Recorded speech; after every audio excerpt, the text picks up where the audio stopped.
नमस्कार, जोहार। धुमकुड़िया युवा में आप सभी का स्वागत है। टू द पॉइंट हमारा एक विशेष कार्यक्रम है जिसमें काफ़ी कम समय में एक टॉपिक को डिस्कस किया जाता है।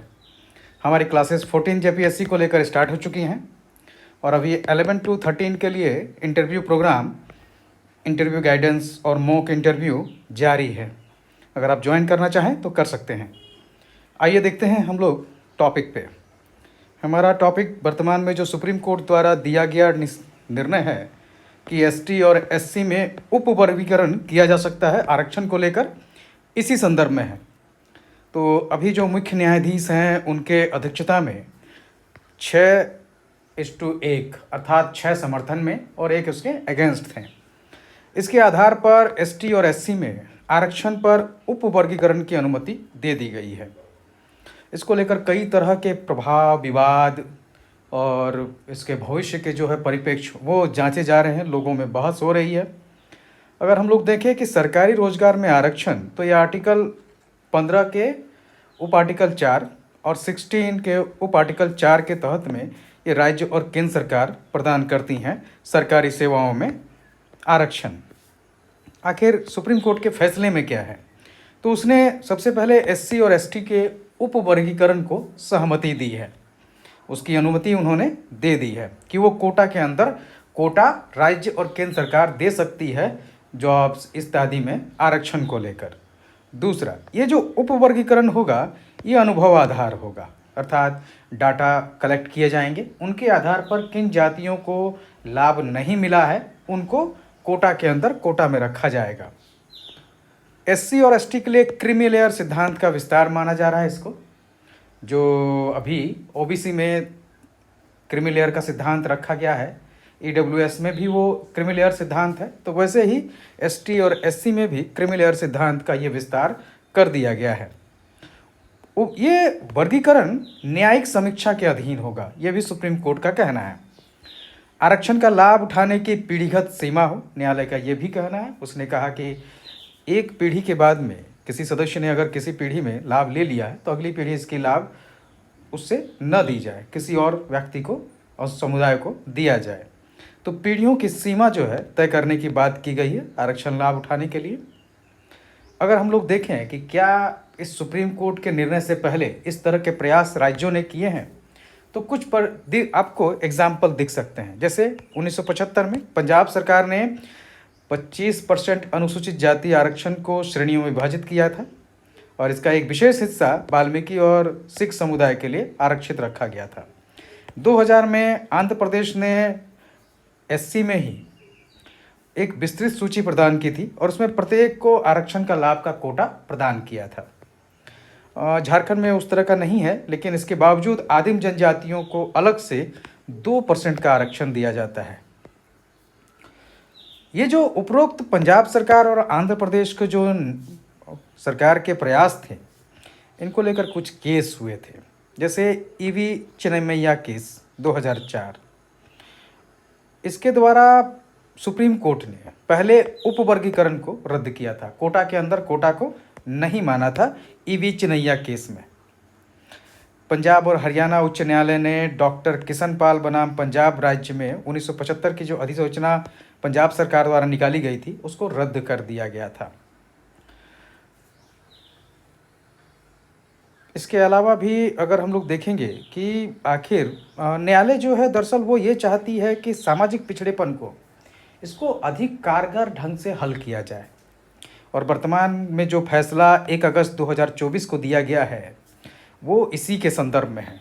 1 अगस्त 2024 को दिया गया ये फैसला पूर्व के ईवी चिन्नैया 2004 के मामले के जस्ट उल्टा है, इसलिए इसको काफ़ी महत्वपूर्ण माना जा रहा है। अब तक सुप्रीम कोर्ट उप वर्गीकरण को मान्यता नहीं दे रही थी ईवी चिन्नैया केस तक, लेकिन अब वर्तमान में 2024 में सुप्रीम कोर्ट ने उप वर्गीकरण को मान्यता दे दिया। ये महत्वपूर्ण क्यों है?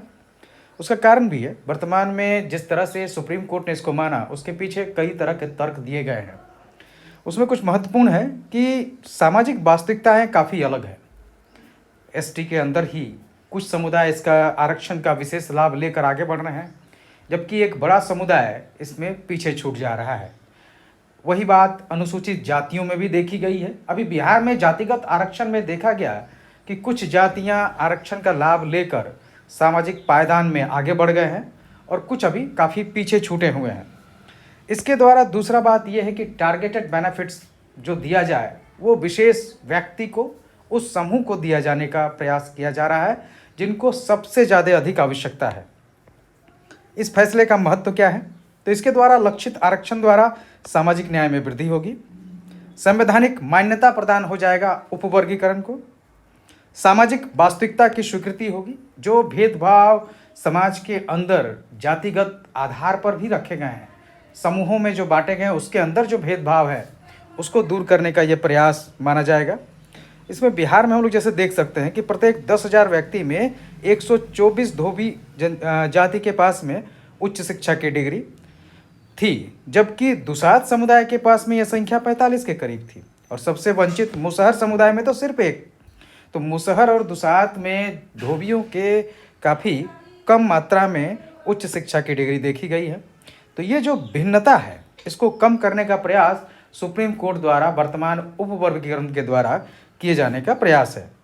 ये डेटा संचालित नीतियों की आवश्यकता पर जोर देता है, क्योंकि आप डेटा कलेक्ट करने के बाद ही जान सकते हैं कि किसको ज़्यादा लाभ मिल रहा है और किसको नहीं मिल रहा है। भविष्य के मामलों के लिए भी मिसाल हो सकता है ये। चुनौतियाँ क्या है इसको लेकर? सबसे पहला तो डेटा संग्रह को लेकर ही चुनौती है, क्योंकि अच्छी गुणवत्ता का डेटा संग्रह करना और सारा एक तरह से उसका एनालिसिस करना वो काफ़ी दुष्कर कार्य है। साथ में उसमें जो है कई तरह के पूर्वाग्रह से भी वो डाटा ग्रसित हो सकता है। उपवर्गीकरण के लिए मानदंड क्या होगा ये भी तय किया जाना है। राजनीतिक विचारों का भी प्रभाव हो सकता है। इवन राजनीतिक निर्णय भी इस उपवर्गीकरण को अपने वोट बैंक के आधार पर प्रभावित कर सकते हैं।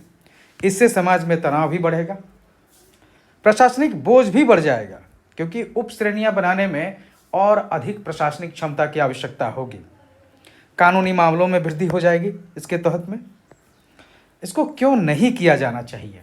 तो इसको क्यों नहीं करने के कई कारण हैं। पहला नंबर, एससी हो या एसटी हो, दोनों समाज के वो समुदाय हैं जो पिछड़े हैं, जिनमें शिक्षा, रोजगार या सामाजिक जो आंकड़े हैं उसमें ये पीछे छूटे हुए हैं। उस आधार पर इनको अगर कम कर दिया जाए, बांट दिया जाए, तो वोट बैंक की राजनीति में ये काफ़ी पीछे छूट जाएंगे। वैसे भी आर्थिक स्थिति इनकी बहुत अच्छी नहीं है, तो वो काफ़ी पीछे छूट जाएंगे। दूसरी बात यह है कि एससी या एसटी इनका समुदायीकरण कुछ विशेष आधार पर किया गया है, तो हम उनको अलग अलग रूप में नहीं देख सकते हैं। इनसे इनके विकास में प्रभाव पड़ेगा। साथ ही किसी क्षेत्र विशेष में इनकी संख्या कम माने जाने पर उनके विकास को प्रभावित कर सकती है।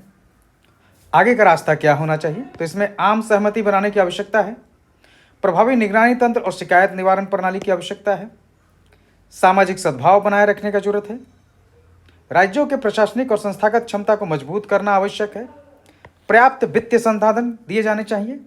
लेकिन आरक्षण एक बहुत ही ज्वलंत मुद्दा बन गया है वर्तमान में। आरक्षण के परिप्रेक्ष्य में ही बांग्लादेश में तख्ता पलट हो गया। ये बहुत जरूरी है कि सामाजिक विकास के आंकड़ों को इस आरक्षण के दायरे से ऊपर रखा जाए, जहां सरकार को ज़्यादा से ज़्यादा रोजगार, सड़क, शिक्षा, इस तरह के सामाजिक विकास के जो मापदंड हैं उनको हर आदमी तक पहुंचाने की आवश्यकता है।